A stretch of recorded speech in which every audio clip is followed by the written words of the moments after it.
Durante los últimos años, México ha sido testigo de estrategias gubernamentales que han levantado polémica en distintos sectores de la sociedad. Tanto Andrés Manuel López Obrador como los expresidentes Enrique Peña Nieto, Felipe Calderón y Vicente Fox han tenido que lidiar con inconformidades por algunas de sus decisiones. Aquí te dejamos los temas que han puesto en jaque al gobierno de México durante estos 19 años.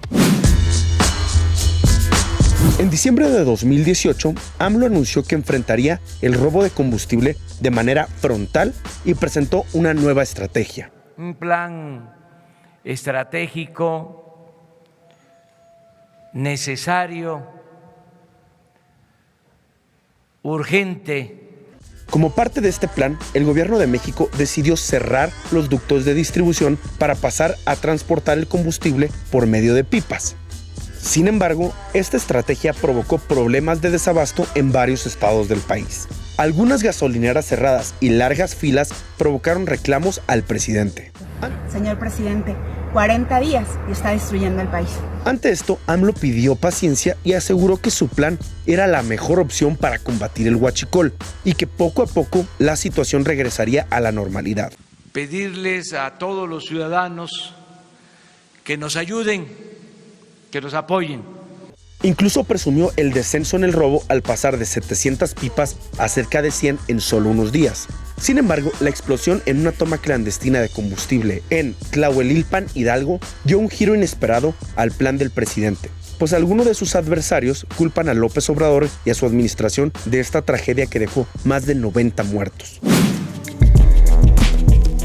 El sexenio de Enrique Peña Nieto estuvo marcado por 11 reformas estructurales. Sin embargo, las que le causaron más dolores de cabeza fueron, en primer lugar, la educativa. Hoy, con la promulgación de la reforma constitucional en materia educativa, se da un paso decisivo para hacer realidad el derecho humano a la educación de calidad de los mexicanos. La promulgación de la reforma educativa provocó críticas de la oposición. ¡Váyanse a sus casas!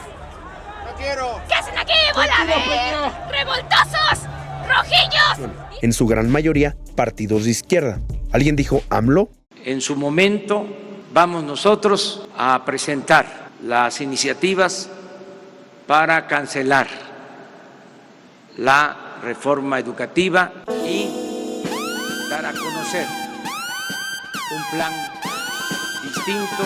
Pero también bloqueos en carreteras y hasta un plantón en 2013 por parte de la CENTE en el Zócalo de la Ciudad de México que duró 5 meses. El plantón fue desalojado por elementos de la Policía Federal y granaderos, lo que provocó un enfrentamiento entre maestros y autoridades.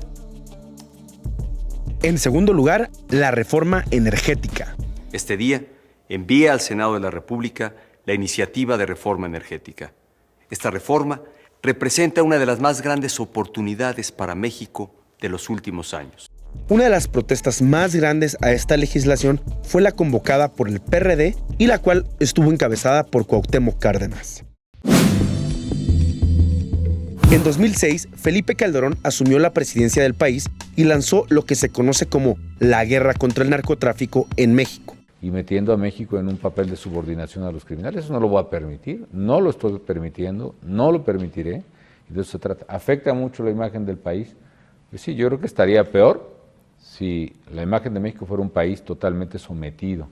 Desde entonces, los grupos de delincuencia organizada han peleado por controlar las rutas de tráfico ilegal de drogas. Para marcar su territorio, como lo hacen ciertas especies, ¿no?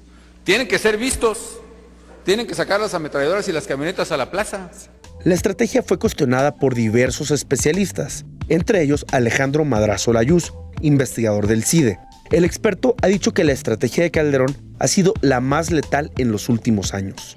Lo de la letalidad muy elevada ya lo sabíamos. Había habido estudios anteriores que hablaban de un índice de letalidad desmedido. Durante el sexenio de Felipe Calderón, la tasa de homicidios dolosos en México llegó a 17.7 casos por cada 100,000 habitantes, casi el doble de la registrada en el sexenio anterior.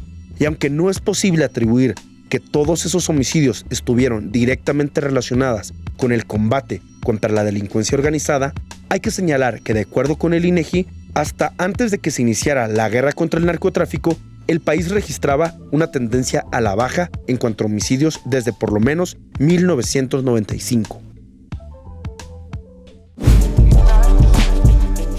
En 2001, Vicente Fox anunció la construcción de un aeropuerto que estaría ubicado en Atenco y Texcoco, Estado de México. Para la construcción, el gobierno federal foxista anunció que debía expropiar algunos terrenos. Fue así como surgió el Frente de Pueblos en Defensa de la Tierra. Esta organización denunció que el gobierno pretendía pagar muy poco por las tierras. El precio que pretendía otorgar era de 7.20 pesos por cada metro cuadrado de temporal y 25 pesos por tierras de riego. Tras varios meses de conflicto y muchas protestas, el gobierno de Fox anunció la cancelación de este proyecto.